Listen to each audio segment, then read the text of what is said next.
And now, NBC Montana Road Trippin' with Laurel Staples.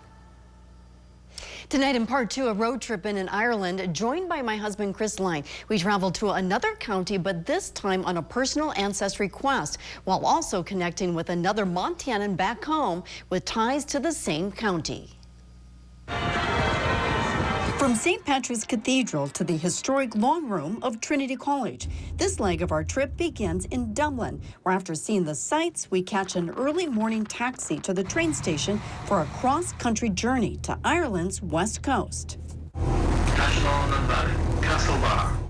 In Castlebar, we step out for the first time in County Mayo. It's here in County Mayo where our trip down Ancestry Lane begins. This is an area hit hard by the Great Famine of the 1840s, with many of those families fleeing to America, and some of those families making it to Montana, including Chris's family, and he's eager to hit the streets to get a feel for his ancestral home of Clan Moran, a name still prominent in the county. But it's our next stop 13 kilometers away in Westport, where family connections run deeper. It's exciting to come back to where your family's from and to learn about what life is like living in this area. From the town's Octagon Center to stone bridges, promenades a famous pirate queen named Grace O'Malley, and Westport House. It's a village rich in history and scenic beauty.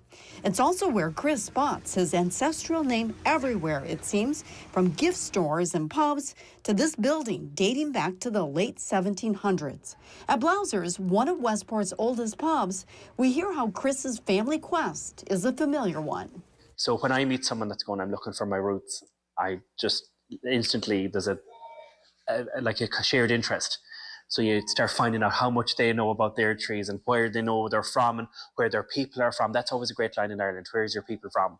Early the next morning, family research takes us farther north in County Mayo to a parish where Chris's ancestral family registered. Along the way, we catch stunning views of the ocean as day breaks.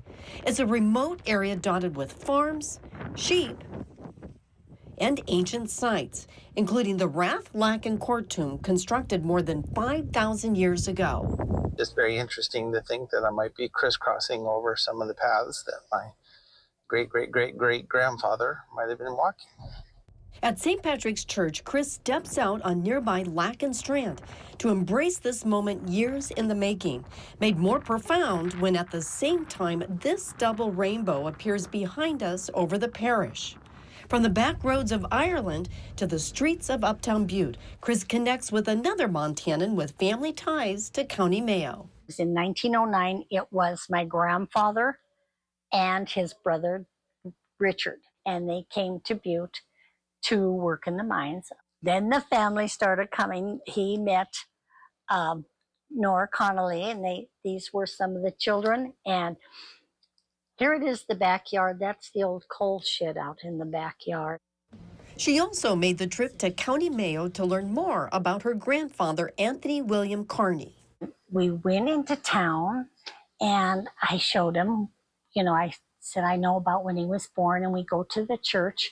They turn around and pull out the spiral notebook with the original birth certificate in there. I was just totally amazed. She now does the same for others, traveling thousands of miles to Butte to research family history. And people are coming in and saying, oh, yeah, my uncle came here back in whenever, and they can find the directory that shows where he lived.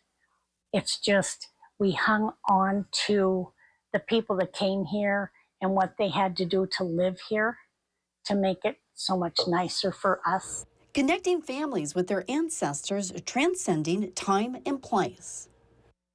If you want to watch this story again, or if you missed one of my previous stories, you can watch every Road Trippin' episode in a special segment on our website at nbcmontana.com.